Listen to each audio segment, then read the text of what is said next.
안녕하십니까. 사주상담가 이기업나. 오늘은 주제별 사주 시간인데요.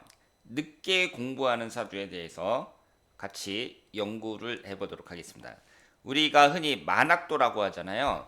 나이가 들어서 공부하는 사람들이 주변에 꽤 많습니다. 사주학적으로 봤을 때 이런 분들은 어떤 특징을 갖고 있는지 살펴보도록 하겠습니다. 우선 여러분들의 흥미를 끌기 위해서 연예인 중에 만학도가 있나 제가 살펴봤더니 김수로 씨가 해당이 되더라고요. 이분이 39살에 동국대학교에 편입학을 했습니다. 동국대학교에 3학년으로 편입학해서 공부를 하셨는데요. 29살도 아니고 39살이면 만학도라고 할 수 있죠. 그러면 이분의 사주를 봤을 때 경술년, 신사월, 정해일 이런 3주를 갖고 있는데요. 이분이 늦게 공부를 시작했다는 거, 이것은 사주학적으로 어떤 특징이 있는가 한번 생각해 볼 때, 일단 학문운이라는 것은 인성운을 나타내거든요.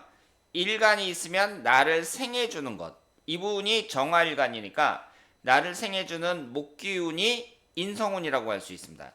이 인성운이 학문운을 나타냅니다. 그런데 김수로 씨의 3주를 보면 목기운이 없습니다. 내가 늦게 공부를 한다는 것은 남들이 공부할 때 못했다는 거잖아요. 그 얘기는 아무래도 학문운이 좀 약하다 이렇게 볼 수 있는데요. 제가 김수로 씨의 시주를 모르는데 만약에 이 시주에 목기운이 들어있다 그랬을 경우에는 전형적으로 늦게 공부하는 사주라고 볼 수 있습니다. 그런데 우리가 여기서 이제 또 한 가지 특징은 흘러가는 대운을 보니까 이분이 39살에 편입하겠단 말이에요. 그러면 갑신대운하고 을유대운 이 사이에 학교를 다닌 건데 여기에서 갑목하고 을목이 모두 인성운에 해당이 됩니다. 흘러가는 대운에서 인성운이 들어왔다 이렇게 볼 수 있습니다. 결국 늦게 공부한다고 했을 때 이 공부라는 것, 이것은 인성운을 보고 판단하는 것이 가장 바람직하다고 볼 수 있겠습니다.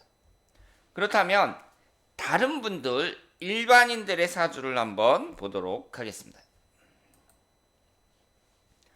이분을 보시면은요, 무신년 임수를 무진일 무오시 이런 사주를 갖고 있고, 수계글을 한번 읽어보도록 하겠습니다. 남편은 후배인데 성질 정직하고 말이 없는데 고등학교 시절 방황하다가 35살쯤 결혼하고 늦게 대학 가서 교수님 눈에 띄어서 추천받아 지금의 공기업에 과장 취업된 케이스래요. 뭐 이렇게 나왔거든요. 그럼 35살에 결혼을 해갖고 그 이후에 대학에 갔다는 얘기니까 늦게 공부한 분이라고 볼 수 있죠. 그래 이분의 사주를 보면 여기에서 학문운을 나타내는 인성운이 이분은 무토일간이니까 화기운이겠죠. 토기운을 생해주는 것, 이것이 인성운인데 화생토로 토기운을 생해주는 건 화기운이거든요. 그런데 이 화기운이 시주에 있습니다. 시주라는 것은 노년기를 나타내고 일반적으로 시주에 예를 들어서 뭐 자식운이 들어있다 그러면 아이를 늦게 갖는다 뭐 이렇게 생각을 할 수 있고, 인성운이 들어있다 그러면 늦게 공부한다 이렇게 해석을 할 수 있죠. 그리고 이분의 흘러가는 대운을 보니까 그러면 이 병인대운이나 정묘대운 이때쯤에 이제 그 35살 이후에 이제 결혼해가지고 대학을 갔다 그랬으니까 병인대운으로 추정할 수가 있겠죠. 이때 대학 가서 공부했다고 볼 수 있는데 여기에 화기운이 들어있습니다. 화기운이라는 것은 제가 학문운이라고 말씀을 드렸어요. 김수로 씨 같은 경우에는 이 학문운이 3주 안에 없었고 지금 여기에 보시는 이 예제를 보면 이분은 시주에 학문운이 있다. 그리고 김수로 씨나 이분이나 공통점이 흘러가는 대운에서 학문을 상징하는 인성운이 들어왔다 이렇게 말씀을 드릴 수 있겠습니다. 그리고 일년운이라는 것도 무시할 수 없겠죠. 이분이 일년운에서 화기운이 강하게 들어온다 그랬을 경우에는 일년운에서도 이 공부를 할 수 있는 그런 운의 흐름이 들어왔다. 이렇게 해석을 할 수 있습니다. 물론 인성운이라는 것은 꼭 학문운만 나타내는 게 아니라 여러 가지를 상징한다고 볼 수도 있죠. 어머니를 상징하기도 하고 인복을 상징하기도 하고 인내심을 상징하기도 합니다. 왜냐하면 나는 가만히 있는데 나를 생해주는 역할을 하잖아요. 그러니까 내가 에너지를 계속 공급받는 거란 말이에요. 그러니까 그 사람의 인내심도 나타낸다. 이렇게 생각을 할 수 있습니다. 그러면 다른 분의 예제를 하나 더 보도록 하겠습니다. 이분을 보시면 김인현, 정축월, 임진일, 경자시 이렇게 되어 있는데요. 이분이 수기운이 일간이니까 당연히 학문운은 금기운이 되겠죠. 그래서 지금 이분도 이 금기운이 인성운이 시주에 딱 자리를 잡고 있습니다. 시주라는 것은 노년기를 나타내니까 늦게 들어온다 이렇게 볼 수 있어요. 그러면 이분도 앞에 분하고 똑같이 늦게 공부를 했는지 한번 보도록 하겠습니다. 어렸을 때부터 집이 부유하지 못했습니다. 중학교 때부터 방황을 해서 중1 때 중퇴를 하고 부모님 속을 엄청 썩이며 살았습니다. 20살이 되었을 때 정신 차리고 공장에 취직해서 성실하고 열심히 20여 년을 살았습니다. 2년 전에 직원생활 그만두고 따로 독립해서 개인 사업체를 차렸습니다. 지금도 잠 안 자가면서 열심히 일하고 있습니다. 앞으로 제 인생이 어떤 방향으로 흘러가는지 너무 궁금합니다. 또 아직 총각이라 언제쯤 장가를 갈 수 있는지도 궁금합니다. 이렇게 나왔거든요. 이분 같은 경우 특징이 뭐냐면 젊었을 때 방황했죠. 그러니까 아까 그분도 젊었을 때 방황했다 그랬어요.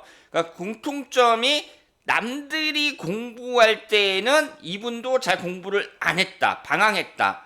이렇게 말씀을 드릴 수가 있고, 그런데 이분은 나중에 뭐 늦게 그 학교를 가든가 뭐 이런 것이 아니라 고등학교 졸업하고 20살이 되었을 때 정신 차리고 공장에 취직을 한 거예요. 그래서 무려 20년 동안이나 열심히 살았습니다. 공장에 다니면서 20년 동안 열심히 그 일을 한 거죠. 아, 그건 대단하다고 봐야죠.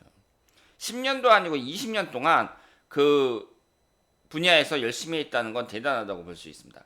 그리고 2년 전에 직원생활 그만두고 따로 독립해서 개인 사업체를 차렸습니다. 이렇게 얘기를 했거든요. 그러면 이분이 신청한 것이 계유대운이란 말이에요. 계유대운에 이제 약 20년간의 직원생활을 그만두고 내 사업체를 차린 거예요. 그러면 여기에서 봤을 때 지지에 금기운이 들어옵니다. 금기운이 제가 학문운이라고 말씀을 드렸습니다. 근데 이분은 학문운이 들어왔는데 이것을 공부 쪽으로 학교 쪽으로 간 게 아니라 내 사업체를 차린 거죠. 그래서 열심히 일한단 말이에요. 그러면 우리가 생각할 수 있는 것이 인성운이 시주에 있는 사람들, 이런 분들, 이렇게 학문운이 늦게 들어오는 사람들은 대개 청소년 시기에 방황하는 경우가 많다. 그런데 이게 이제 시주에 있으니까 늦게 들어왔으니까 내가 늦은 나이에 이제 공부를 해가지고 대학에 간다든가 아니면 이분처럼 뭐 내가 학교 공부를 하는 건 아니지만 어떤 사업체를 차려서 사업을 한다든가 뭐 이런 것을 생각을 할 수 있습니다. 그리고 이 학문이라는 게 범위가 넓어갖고 꼭 학교 공부만 공부라고 할 수는 없죠. 이분이 20년 동안 일을 했다고 했는데 자기가 하는 일에 있어서는 또 그 나름대로의 공부가 필요하다고 볼 수 있습니다. 그럼 오늘 제가 그 늦게 공부한 사람의 특징에 대해서 살펴봤는데 특징이 뭐예요? 대개 학문운을 나타내는 인성운이 늦게 들어온다. 그리고 흘러가는 대운에서 30대나 40대 이렇게 늦은 나이에 인성운이 딱 들어왔을 때 그 사람이 공부를 하든가 지금 이분처럼 내 사업체를 차린다든가 뭐 이런 경우가 발생할 수 있다. 이렇게 말씀을 드리겠습니다. 자, 그러면 오늘 여기서 마치겠습니다. 대단히 감사합니다.